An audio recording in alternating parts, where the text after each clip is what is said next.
Cops love to unlawfully arrest random people. But what happens when they unknowingly arrest an FBI agent? To your hands. I need to see some ID. Get on the ground. Federal agent. Get on the ground. Get on the ground. I'm a federal agent. Get my license out of my pocket. We're getting you secure. Please, wait. No, whoa. Here are 6 cops who mistakenly arrested FBI agents. Starting off, this video kicks off with a tense scene as the police officers swiftly arrest a man and secure him in handcuffs. One of the officers, visibly suspicious, inquires about the man's credentials. In response, the man calmly explains that the FBI had issued those credentials during his tenure with the agency. This revelation seems to be the turning point, as the officer decides to read the man his Miranda rights. Take a look. The right to remain silent. Anything you say can will be used in the court of law. Yeah. If the right to talk to an attorney have been present with you prior to any question if you wish one. Sure. If you cannot afford one will be provided to you by the court. The officer explains that the reason for the man's arrest was due to the presence of red and blue lights. So the reason you're in cuffs, okay, is per NRS. Unless you're a sworn officer. I know in Nevada everybody's yeah, you're not allowed to have red and blues. Sure. Returning to the man's credentials, the officer appears genuinely taken aback by the revelation that the man had once worked for the FBI. This unexpected disclosure adds another layer of intrigue to the encounter. Work for the FBI at one point? I've contracted with the Department of Justice and the FBI. With a sense of clarity, the man begins to share more about his background. He discloses that he had contracted with both the FBI and the Department of Justice in the past. As the conversation unfolds, he goes on to explain his current occupation and reveals the purpose of his journey, shedding light on his destination and mission. Contractor for Southwest Gas. For Southwest, so that's like that's your primary job? Yeah, it's my part-time job, and I have my own cybersecurity company. The video abruptly cuts off, leaving us in the dark about what transpired next. However, even without further footage, it's evident from the context that the police officers had come to realize they had apprehended the wrong individual. The sense of uncertainty and the officers' changing demeanor likely hinted at their growing awareness of the mistaken arrest. In this scene, a police officer is engaged in a conversation with a man who claims to be an FBI agent. Despite the man's efforts to prove his identity, the cop remains skeptical. To resolve the situation, the officer decides to call the police station and request a check on the vehicle's license plates. Advanced Wiring Company. Do you work for a wiring company? Further. It's a covert vehicle, sir. Okay. As the information from the license plate check comes back, it turns out the vehicle is registered to a wiring company and not a government agency as the man had claimed. In response, the man insists that it's a covert vehicle, which adds another layer of intrigue to the situation. However, what truly baffles the cop is how the man got his phone number in the first place. The realization dawns that it was the man who initiated contact with the officer, leaving the cop puzzled and wondering about the circumstances that led to this unexpected encounter. One who called me here, sir. How did you get my phone number? I ain't saying he can't tell me how he got my information. At this point, the cop decides to inform the man that he's being detained, though he hasn't resorted to handcuffing him just yet. The primary reason for the detainment is the man's lack of cooperation throughout the encounter. Curiously, when the man offers to provide his vehicle registration, the cop surprisingly declines the offer, deepening the sense of mystery surrounding their interaction. The registration, sir. I don't really want anything from you at this point. My supervisor's on the way. The situation takes an intriguing twist as the captain speaks into his radio, revealing that the man's name is Special Agent Hatton, stationed in Jacksonville. This information leaves the officers bewildered and adds an unexpected layer of complexity to the encounter. As the events unfold, the man continues to communicate via his radio, but initially there's no response. The tension builds, but then he claims to hear something on his radio. This newfound development further confounds the officers. Despite their persistent efforts to verify the man's identity, they can't seem to confirm anything definitively. Faced with this uncertainty, they eventually decide to put him in handcuffs, a precautionary measure to maintain control of the situation. However, the plot thickens when, after spending some time in a police car, the man urgently requests that the cop call for an ambulance. He insists that he requires immediate medical attention. On 911, call, I need a medical attention right now. Unlock me. When the ambulance crew arrives on the scene, the cop takes a moment to explain the entire situation to them.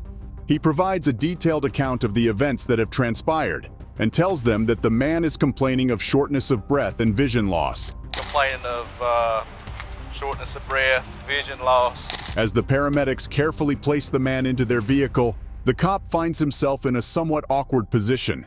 He starts making excuses for his actions, explaining that the man had indeed turned out to be a legitimate FBI agent.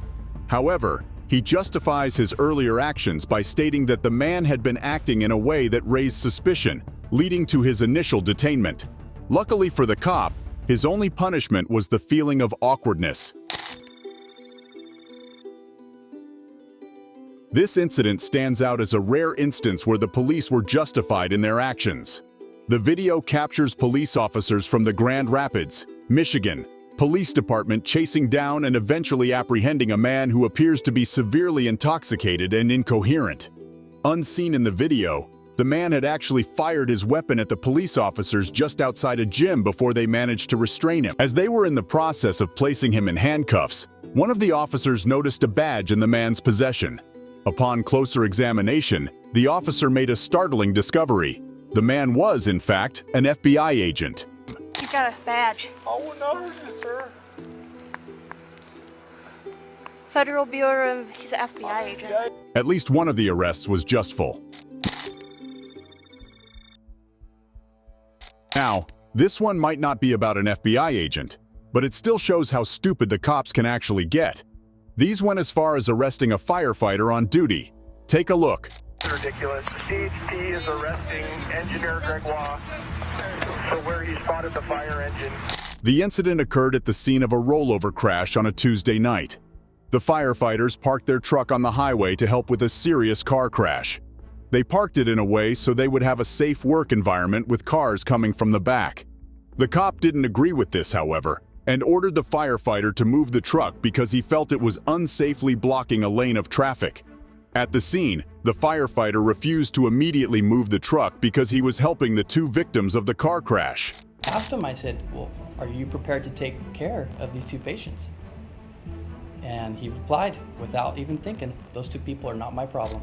The cop handcuffed the firefighter straight away and moved him in the back of the patrol car, where he stayed for 30 minutes.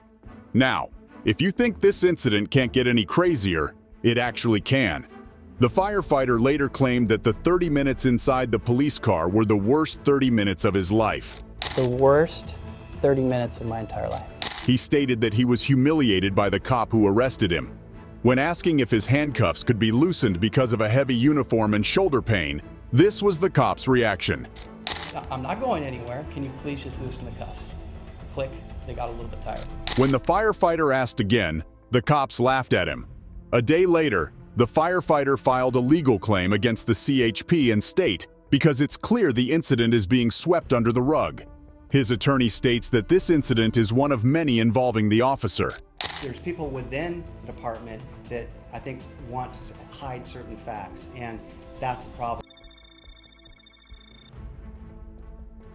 In what could only be described as a truly remarkable encounter with the police, an incident unfolded that left a lasting impression. It all began with a South Sudanese citizen quietly going about his day, engrossed in his own thoughts, when a pair of officers approached him, sparking an unexpected conversation. What? You think? That's an illusion. You think. The situation took a tense turn as it became apparent that the officers were making assumptions about the man's identity that didn't align with reality. Right from the start, the man accused the cops of racial profiling, clearly frustrated by their approach. As tempers flared and heated arguments ensued, the officers decided to handcuff the man, escalating the encounter. In the midst of this tension, the man repeatedly insisted that the officers check his ID, desperately trying to prove his innocence and resolve the misunderstanding. Yeah, matter of fact, look at my ID. Hey, watch how funny this is. Go ahead, look at it. No, don't hate me. Look at it. Oh, what does that say? What does that say? Oh! A sudden revelation struck the officers like a bolt of lightning. The expressions of shock and disbelief were palpable on their faces as it became clear that the man they had confronted was, in fact, an FBI agent. It was a classic case of messing with the wrong guy. The situation quickly shifted as the man calmly requested a supervisor to intervene. When the supervisor arrived on the scene, the man, still composed despite the recent events, politely asked for the officer's identification cards, bringing a sense of order to the unfolding chaos. Yep.